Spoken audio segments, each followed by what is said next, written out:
Assalamualaikum and good day. Hari ini kita akan belajar pendidikan kesihatan tahun 1 dengan tajuk ulang kaji iaitu emosi saya. Okey, terlihat pada kali ini kita akan belajar tentang emosi. So before we go through it, we take a look at this picture. Pada pendapat awak, pada pendapat semua, apakah emosi budak perempuan ini? Adakah ianya malu? Adakah ianya takut? Atau adakah ianya marah? Adakah dia sedih? Atau gembira? So, you can never tell. Okay? Emosi. What is emosi? Emosi merupakan satu ciri jiwa manusia yang mempamerkan perasaan yang kuat, yang berpunca daripada sudut psikologi, iaitu mental seseorang, dan emosi boleh berlaku secara naluri bergantung kepada sesuatu situasi. Okay, as an example, emosi suka, marah, sedih, takut dan bimbang. Okey. Itu adalah contoh-contoh emosi ya.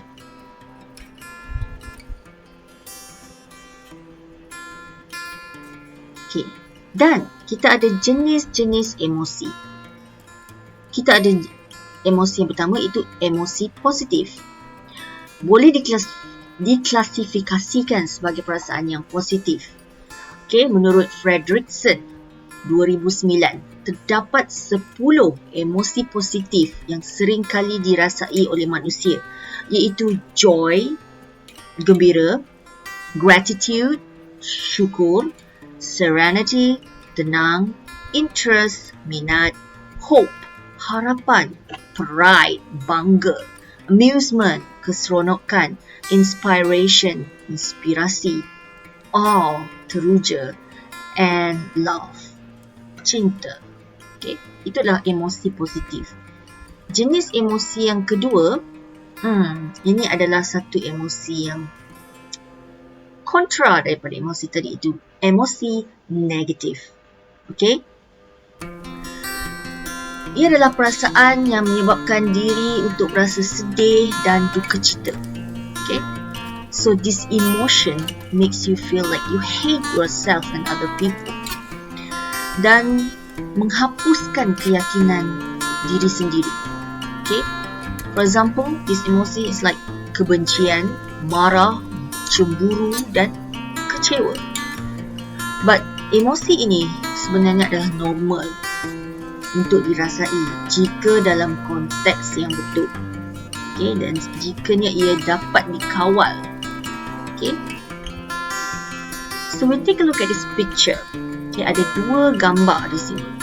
Satu gambar ayah, mak dan seorang budak perempuan memilih baju sekolah. Okay? Dan seorang lagi dan budak perempuan yang sama dalam gambar yang kedua ini, dan dia sedang memilih baju t-shirt ataupun baju blouse untuk dipakai. Okay? So dua-dua ini adalah orang yang sama. Okay? Budak perempuan yang sama. Okay, jika terlihat di bawah ni.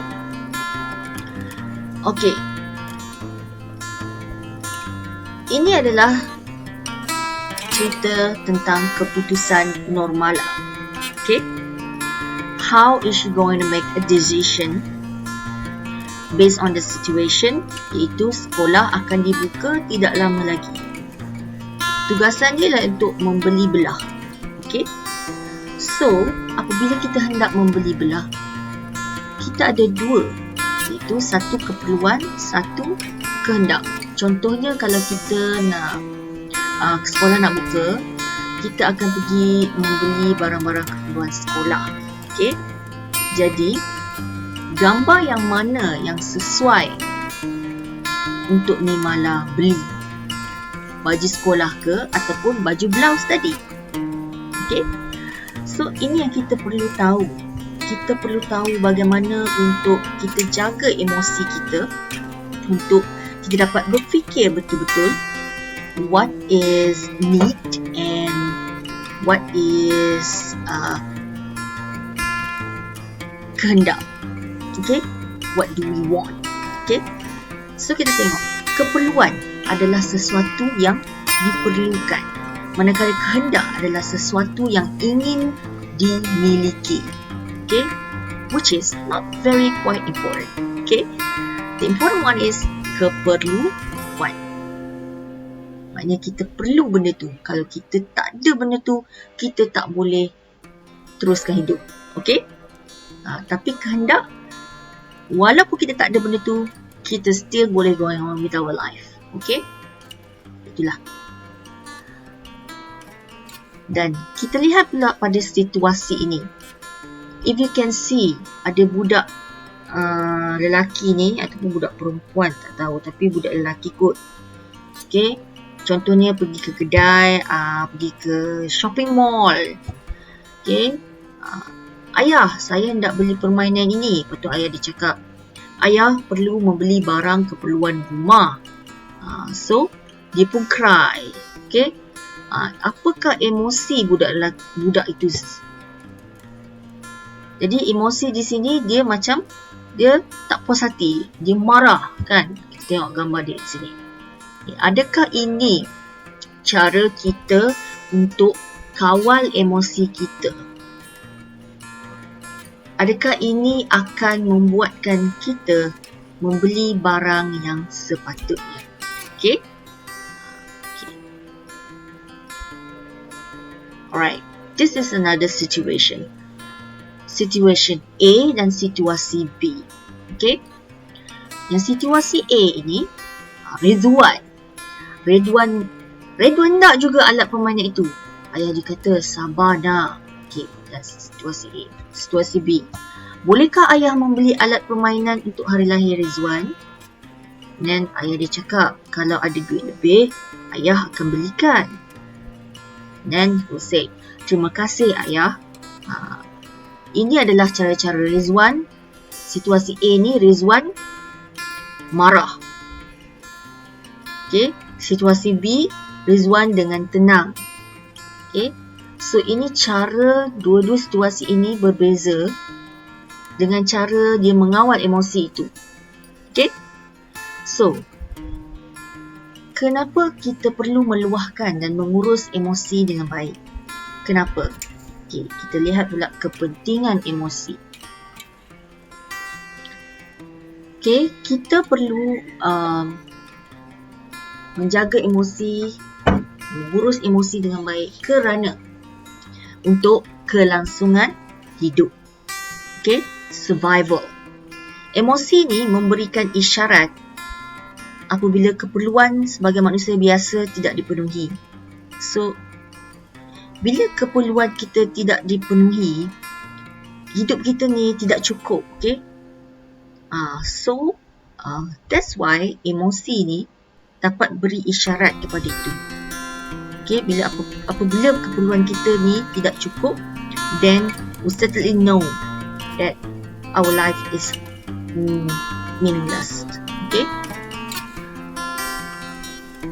apabila manusia ni merasa takut yang disebabkan keperluan untuk keselamatan tidak dipenuhi, apabila kita diketepikan, rejected, disebabkan keperluan yang tidak diterima atau dipenuhi. So, emosi ni adalah penting untuk kelangsungan hidup, our survival. Okay.